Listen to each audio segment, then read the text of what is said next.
On defense, Anthony Weaver, he's the third person to hold this title in 3 seasons, with Josh Boyer being fired after the 2022 season. Vic Fangio parting ways after the team, finished the 2023 season last year.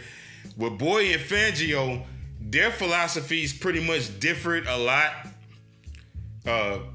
Boyer wanting a zero blitz whenever he wants to, wanting to send the blitz, be exotic. Fangio is more rigid, but his philosophy does work. We did generate pressure. He did time the blitzes correctly. I do like that. He timed them at the right moments. But like I said, Fangio's defense always puts teams in field goal range. I did not like that. Weaver knows what he's talking about when it comes to defense. I know that for sure because especially when it comes to that defensive line, because he's played defensive line both for the Ravens and the Texans. He's 6'3", played left defensive end at around 290 pounds. He coached both of the same teams that he played for, which is, both had renowned Pro Bowlers on there, from Super Mario Williams to Jarrett Johnson, Abrayo Franklin, Ed Reed, Bart Scott. He's played with a lot of good players, and coached some. From 2003 to 2005, he produced 95 solo tackles, 11 sacks, 4 fumble recoveries, and 19 tackles for loss. Baltimore, that was the team he was on. Brian Billick he was the head coach. He had Ray Lewis on the squad. He had Ed Reed on the squad. But they had Kyle Boller as their quarterback, who he was a backup, for the most part. He started with the Ravens. He did okay, but he's a classic example of a quarterback who could throw the ball 70 yards down the field on his knees, but he can't read a defense to save his life. And he'll blow the game throwing an interception to the wrong team, and he just couldn't carry them to a Super Bowl. The defense had to carry them. And they defense didn't mind doing it. That was their calling card. That's how they won Super Bowl titles. When Trent Dilfer was on the center, all he had to do was just manage the game. Jamal Lewis was toting the rock. And speaking of Lewis, he was still on the roster and still productive. So Coach Weaver, he knows that philosophy of ground and pound. That's where he comes from.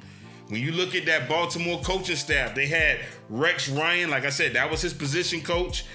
He had Mike Nolan. That was his defensive coordinator.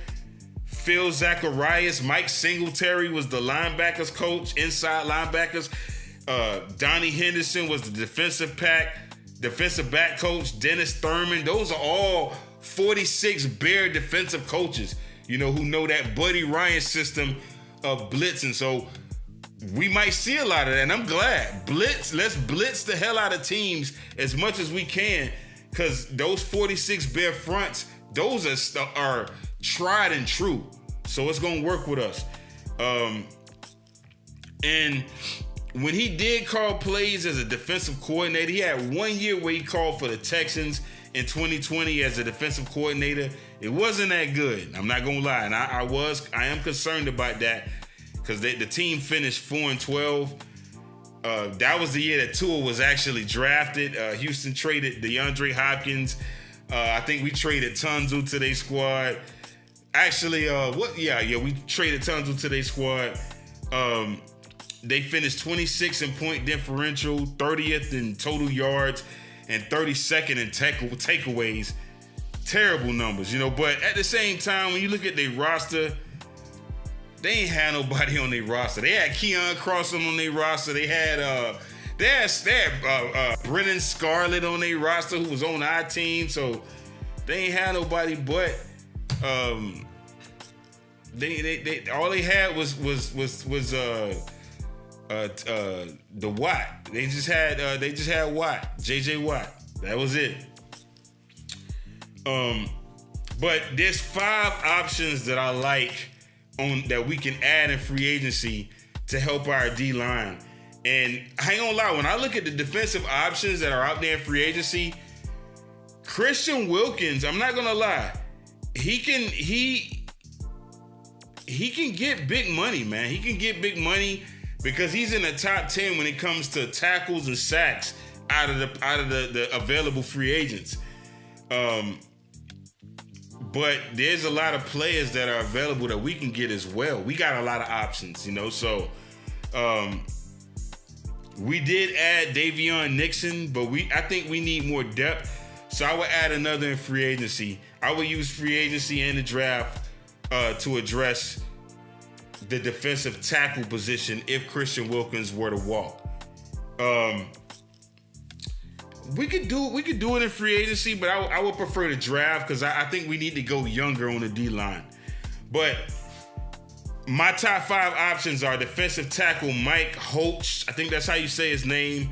Defensive end Chase Young. AJ Espinosa. He's also a defensive end.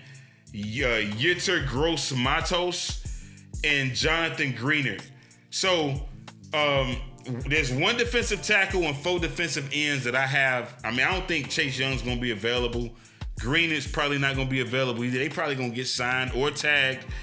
But because I think teams would be stupid to, the Texans would be dumb. The 49ers, I think they should keep Chase Young there because he played with Bosa in college. Why break that up? Y'all went far in the playoffs. Just keep him on the squad. But if he available, Chase Young, we should try to get him. AJ Espinosa and Gross-Matos, we should keep our eyes on them because they'll be good options as for depth.